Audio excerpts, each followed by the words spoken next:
Last lecture तक हमने question number 14 complete कर लिया था। हम यहाँ पर जवाहर नवोदय विद्यालय के सिलेबस के अकॉर्डिंग जो आपका सिलेबस है उस सिलेबस का पहला जो चैप्टर है वह है number and number system. Number and number system के 14 क्वेश्चन हमने कंप्लीट कर लिए थे और मैंने 14 वेरिएशन में आपको क्वेश्चन बता दिए। अब हम क्वेश्चन नंबर 15 से यहाँ पर आगे बढ़ते हैं। किस प्रकार के क्वेश्चन एग्जाम में पूछे जाते हैं और कैसे उन्हें फास्ट 75 सेकंड एवरेज टाइम है उसमें कैसे इन्हें सॉल्व करना है। क्वेश्चन नंबर 15 है find the greatest 5 digit even number. पिछले क्वेश्चन के अंदर हमने ऑड नंबर देखा था, ठीक है, इसी का स्वरूप था और ऑड था। अब यहाँ पर हम देख रहे हैं इवन नंबर यूजिंग 3, 0, 5, 7 एंड 8। इनका प्रयोग करते हुए हमें 3, 0, 5, 7, 8 इन अंकों का उपयोग करते हुए हमें 5 डिजिट का ग्रेटेस्ट नंबर फाइंड करना है, ठीक है। 5 डिजिट का ग्रेटेस्ट नंबर फाइंड करना और कैसा नंबर फाइंड करना, हमें वह नंबर होना चाहिए सम अंक होना चाहिए। तो यहाँ पर एक कंडीशन उन्होंने जोड़कर दे दी गई है इवन नंबर की, तो 5 अंकों की सबसे बड़ी संख्या। तो लिखते हैं, चलिए समझते हैं। 5 अंकों की सबसे बड़ी और कैसी सम होना चाहिए, सम संख्या होना चाहिए।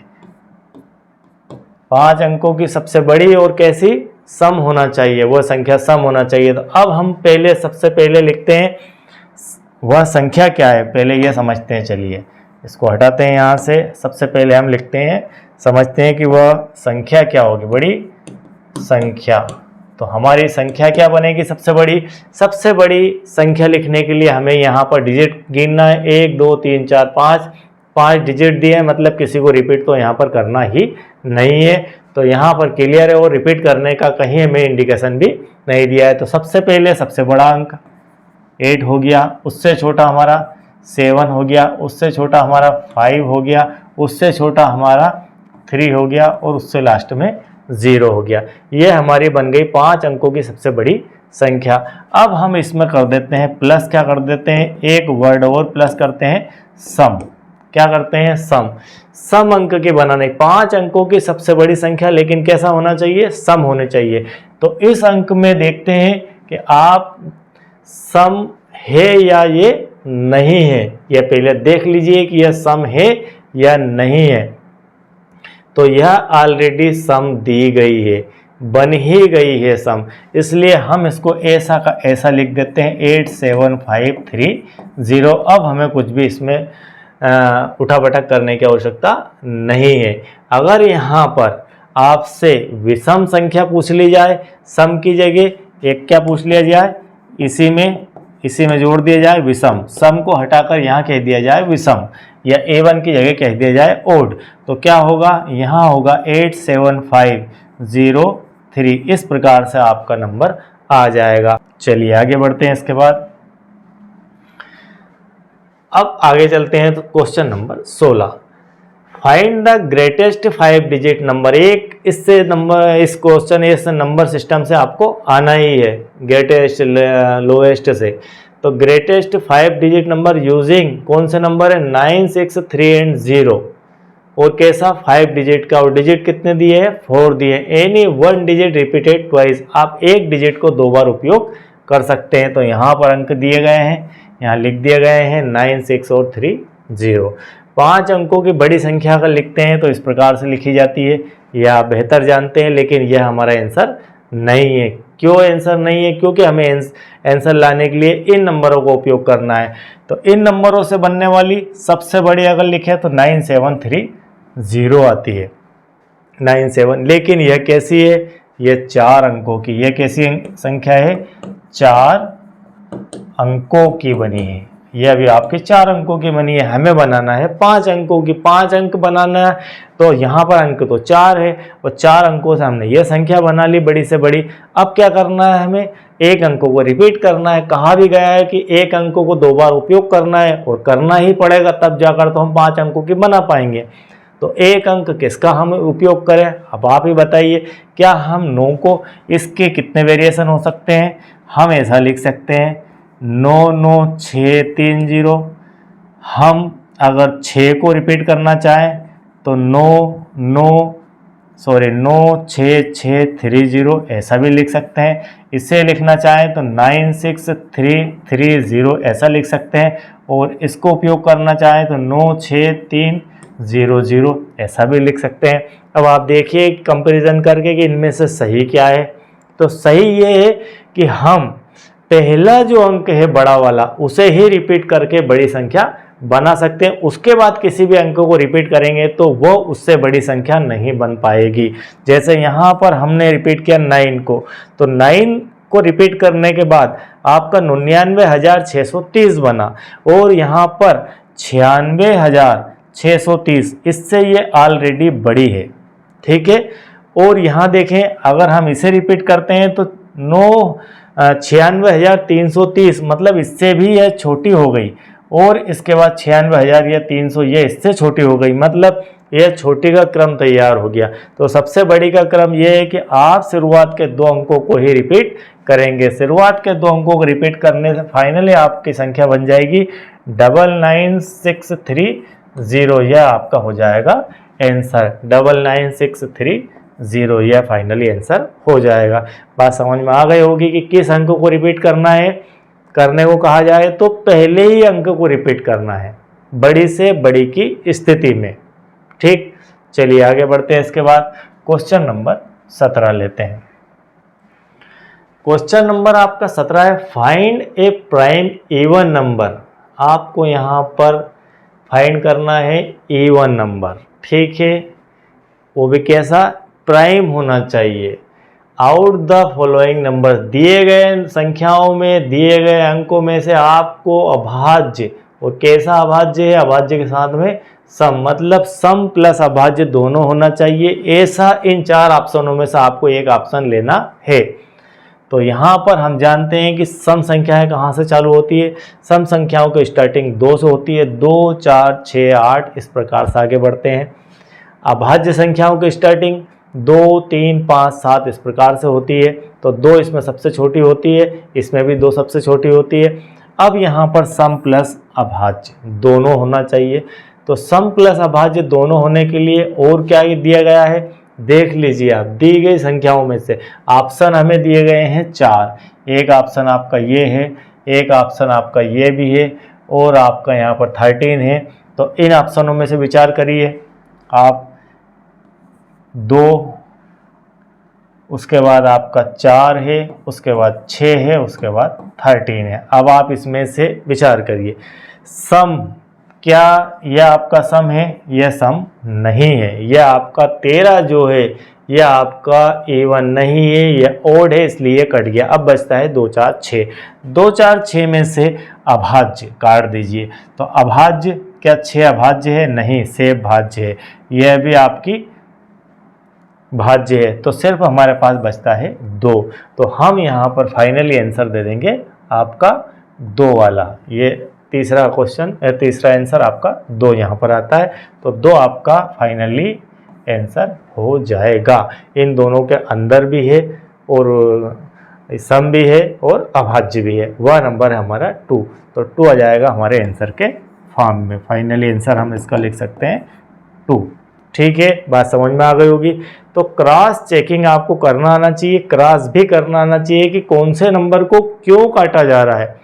ऑप्शन हटाए जा रहे हैं तो क्यों हटाए जा रहे हैं।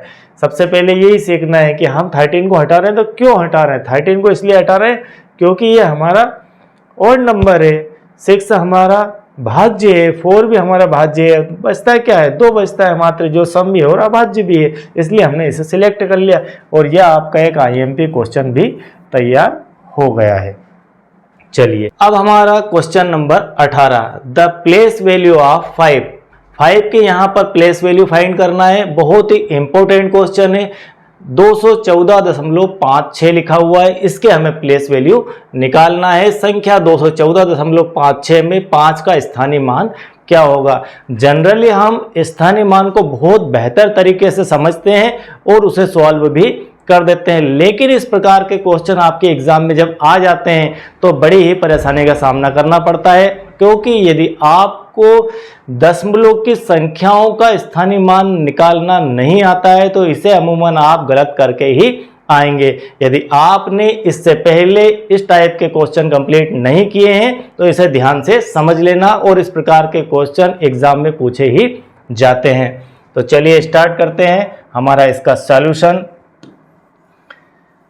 यहां पर जो संख्या हमें दी है वह लिखी है 214.56, यह लिखा हुआ है।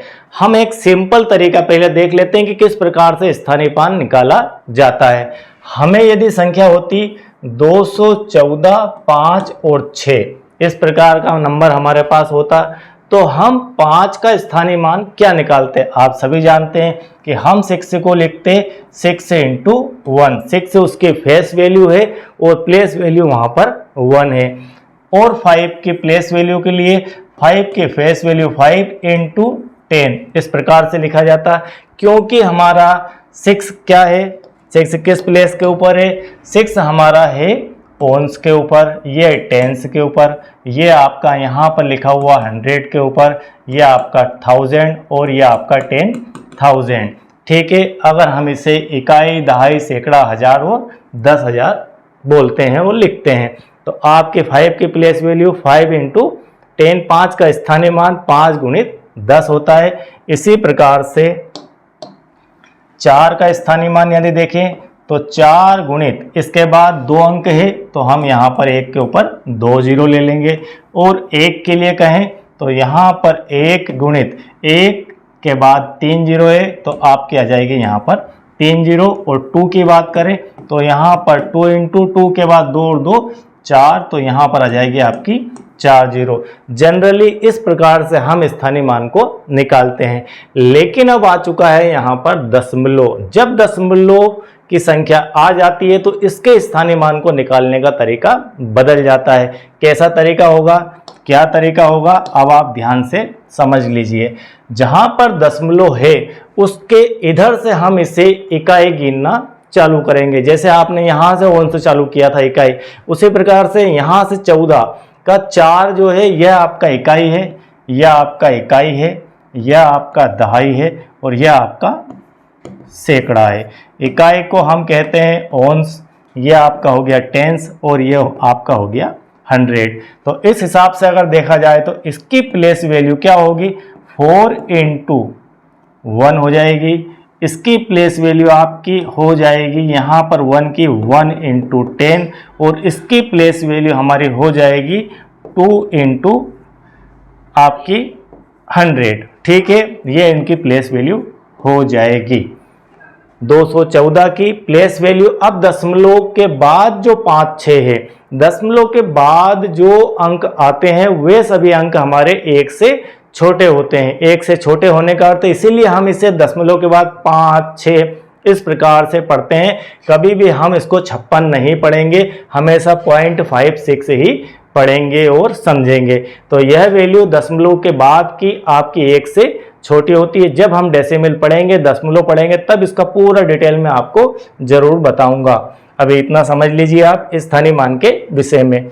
फिर आगे बढ़ते हैं। अब हम यहाँ से पेन चेंज करके आपको बताते हैं कि दशमलव के बाद का क्या होना है। बात 5 है तो हम इसको लिख सकते हैं यहाँ पर 5/10, इस प्रकार से इसका स्थानीय मान आएगा। दशमलव के बाद एक अंक बाद ही है जस्ट, तो 5/10, और यह दशमलव के बाद दूसरी पोजीशन का अंक है, इसलिए इसको लिखेंगे 6/100। अब आपको किसी का भी प्लेस वैल्यू चाहिए तो इस प्रकार से आप इसे समझ सकते हैं और निकाल सकते हैं। यह हो गई इसकी प्लेस वैल्यू, 5 की प्लेस वैल्यू है 5/10। अब आप देख लीजिए क्या यह आंसर के अंदर मौजूद है 5/10, तो यह आंसर के अंदर मौजूद नहीं है। तो अब हमें 5/10 को थोड़ा सा और सिंप्लीफाई करना होगा। थोड़ा सा और सिंप्लीफाई कर लेते हैं। हम 5/10 ले रहे हैं तो हम आंसर की तरफ ले जाते हैं। 5/10 को हम क्या लिख सकते हैं, हम लिख सकते हैं 5 गुणित 1/10। हम इसे ऐसा भी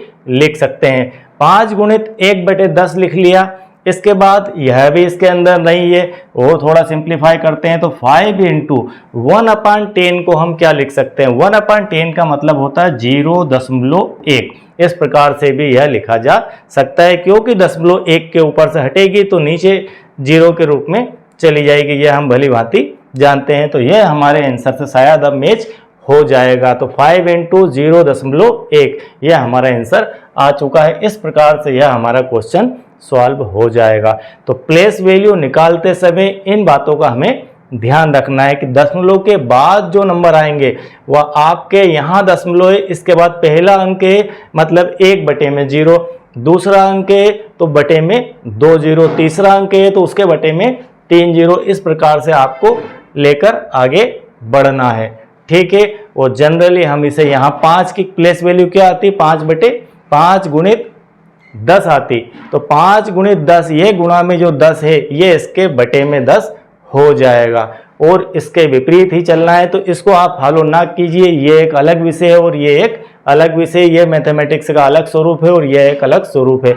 अब हम जब दशमलव पढ़ेंगे तब उसका विस्तारित रूप भी पढ़ेंगे। इसको विस्तारित रूप में किस प्रकार से लिखा जाता है, 214.56 को हम विस्तारित रूप में कैसे लिख सकते हैं यह अब हम इसका विस्तारित रूप समझते हैं कि विस्तारित रूप में इसे कैसे लिखा जा सकता है। तो हम एक नया पेज ले लेते हैं। हमारा यहाँ पर था 214.56, आज इसे क्लियर कर ही लीजिए। 214.56, 214.56 इसे आप मोस्ट आईएमपी की श्रेणी में रखिए। ये आपको यह कॉन्सेप्ट यदि याद है तो ये आपको नंबर देकर ही जाएगा। अब हम इसे विस्तारित स्वरूप में लिखते हैं। विस्तारित स्वरूप से अर्थ है कि हम 2 को क्या लिख सकते हैं, हम इसे लिख सकते हैं 2 गुणित, आपके बाद यहाँ पर 2 0 है, इस प्रकार से लिख लेंगे।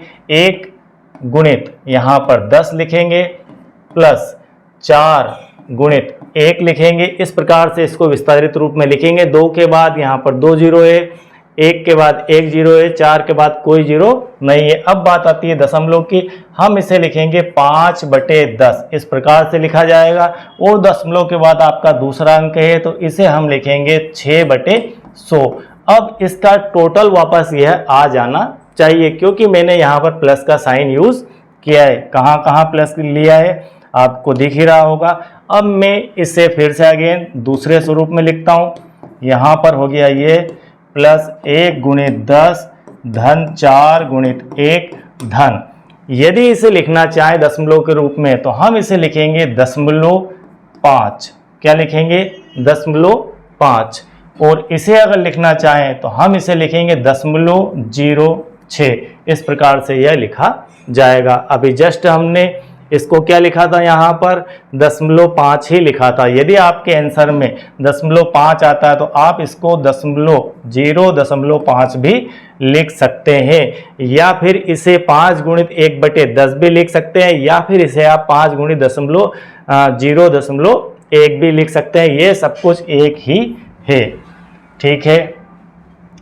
जब आप इनका टोटल करेंगे तो कैसे टोटल करेंगे, यह आपका हो गया 200, यह आपका हो गया 10, यह आपका हो गया 4, यह आपका हो गया 0.5, यह आपका हो गया 0.06। इनका आप टोटल कर लीजिए। हम यहाँ पर टोटल कर देते हैं। इसका क्या है तरीका, 200, उसके बाद है 10, यह आपका 10 हो गया, उसके बाद है 4, और उसके बाद यहाँ पर दशमलव लगाकर 5 और दशमलव लगाकर 0.6। इस प्रकार से टोटल किया जाता है। चूंकि यहाँ पर दशमलव सभी में आ रहा है, नहीं है तो भी, और ऐड करते हैं तब दशमलव यहाँ पर, 5 यहाँ पर, 6 यहाँ पर, और यह आपका 4 हो गया, यह आपका 1 हो गया और यह आपका 2 हो गया। इस क्रम में अरेंज करने के बाद दशमलव का टोटल लगाया जाता है।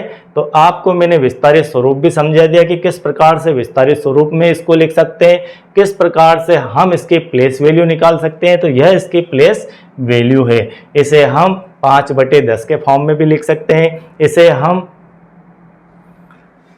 5 गुणित दशमलव एक के फॉर्म में भी लिख सकते हैं, कई प्रकार से इसे लिखा जा सकता है। हम इसे इस आंसर में भी लिख सकते हैं, हम इसे इस आंसर में भी लिख सकते हैं। तो जो भी आंसर आपको दिया गया है उस आंसर में आपको समझना आना चाहिए कि इसमें से क्या आंसर सुटेबल रहेगा, उसमें कन्वर्ट करना हमें आना चाहिए। तो इसमें और इसमें दोनों में यह मोटा फर्क होता है, जो कि आप बहुत बेहतर तरीके से अब समझ गए होंगे। और यह कॉन्सेप्ट मोस्ट आईएमपी की श्रेणी में रखा जाता है इसको, और सभी एग्जाम में लगभग यह कॉन्सेप्ट पूछा जाता है। इसके बाद हमारा नेक्स्ट क्वेश्चन करते हैं हम।